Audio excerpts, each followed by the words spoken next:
Hey everybody, Rob here. I'd like to take this miniseries as an opportunity to show you some of the titles that I grew up playing.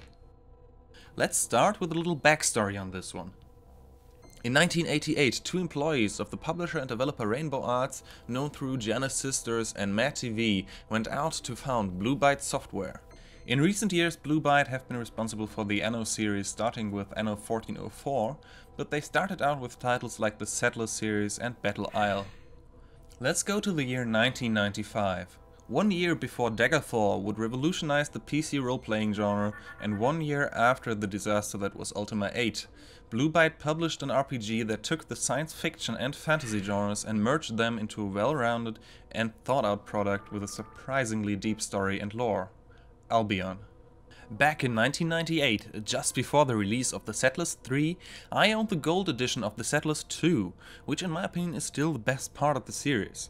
Upon putting the CD into my computer, I discovered that the disc also had demo versions of two games, Dr. Drago's Madcap Chase and Albion. Albion instantly grabbed my attention, and I played the demo of it a lot.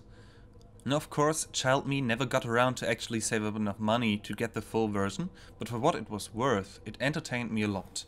Nowadays it can be rather difficult getting Albion, as it's not available via Steam, Good Old Games or any comparable platform. The only hope of getting it is either used on eBay or, since it can pretty safely be considered abandonware, on the usual sites distributing such software. Getting the game to run is pretty straightforward using DOSBox, no special drivers or hardware settings are necessary.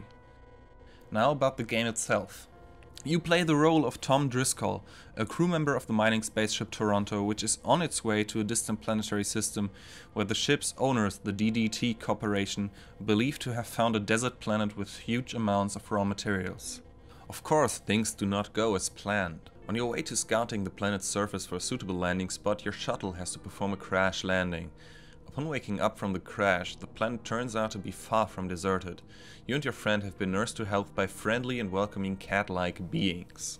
The game uses a 2D overhead view for a lot of the indoor segments and changes to real-time first-person 3D view in dungeons, caves and larger towns. In both views, movement is possible using either the mouse or the arrow keys on your keyboard, while selecting objects on the screen is done exclusively with your mouse. You control a party of up to 6 characters, and unlike most RPGs, it is not possible to create your own character. Rather, you have a set of pre-made characters that join or leave your party at various points during the game. It is still an RPG though, as you have full control over their inventories, equipment and skill points.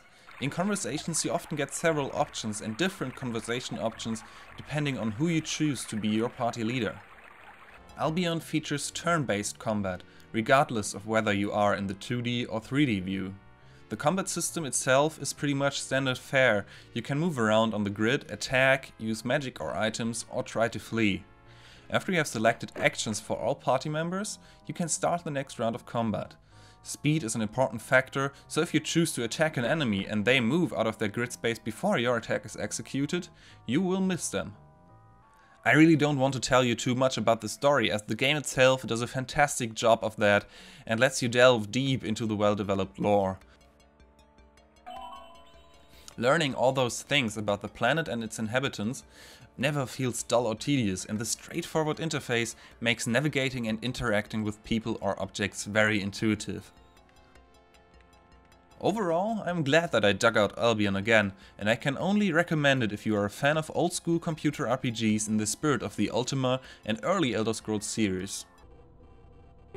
Of course, by now it's showing signs of aging, but if you can look around that, you will have a fun and exciting gem of a game that should not be forgotten.